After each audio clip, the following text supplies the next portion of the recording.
साथियों, street vendor से जुड़ी एक और योजना पर तेजी से काम किया जा रहा है। प्रधानमंत्री स्वनिधि योजना से जुड़ने वाले जो भी रेहड़ी पटरी वाले लोग होंगे, उनका जीवन आसान बने, उन्हें मूलभूत सुविधाएं मिले, ये भी सुनिश्चित किया जाएगा।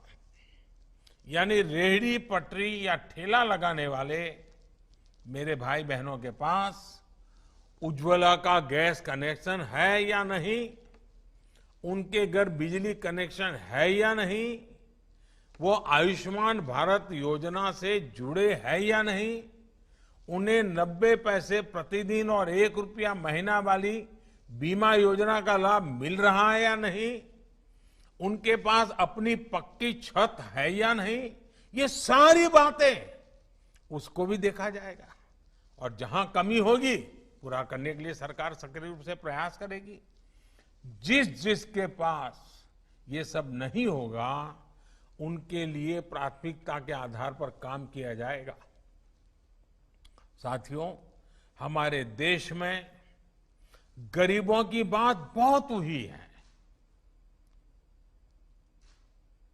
कई लोगों ने तो जिंदगी में बार बार गरीब गरीब ही बोलते रहे हैं, लेकिन गरीबों के लिए जितना काम पिछले 6 साल में हुआ है और बिल्कुल प्लानिंग से हुआ है, एक चीज के साथ दूसरी चीज, दूसरे से जुड़ी हुई तीसरी चीज, हर चीज की भरपाई हो और गरीबी से लड़ने की उसको ताकत मिले और खुद ही गरीबी को परास्त करके गरीबी से बाहर निकले, उस दिशा में एक के बाद एक कदम अनेक नई पहलें उठाई गई हैं और ये पहले कभी नहीं हुआ जो 6 साल में हुआ है।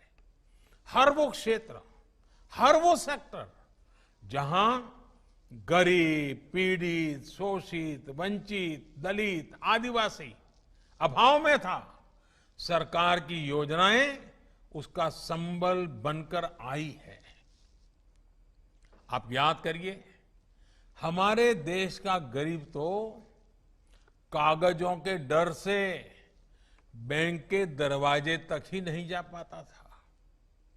प्रधानमंत्री जनधन योजना के माध्यम से देश भर में 40 करोड़ से अधिक गरीबों के, निम्न मध्यम वर्ग के लोगों के बैंक खाते खुलवाए गए हैं। इन जनधन खातों से हमारा गरीब बैंक से जुड़ा और तभी तो आसान लोन उसे मिल रहा है। सूदखोरों के चंगुल से वो बाहर निकला है। इन्हीं बैंक खातों की वजह से गरीबों को बिना रिश्वत आवास मिल रहे हैं, किसानों को सीधी उनके बैंक खाते में मदद पहुंच रही है। कोरोना काल में ही पूरे देश की 20 करोड़ से अधिक बहनों के जनधन खाते में करीब 31,000 करोड़ रुपए जनधन योजना के कारण ही जमा हो पाए हैं। इसी तरह पीएम किसान सम्मान निधि के तहत देश भर के 10 करोड़ से ज्यादा किसान परिवारों के बैंक खाते में 94,000 करोड़ रुपए से ज्यादा सीधे ट्रांसफर किए गए।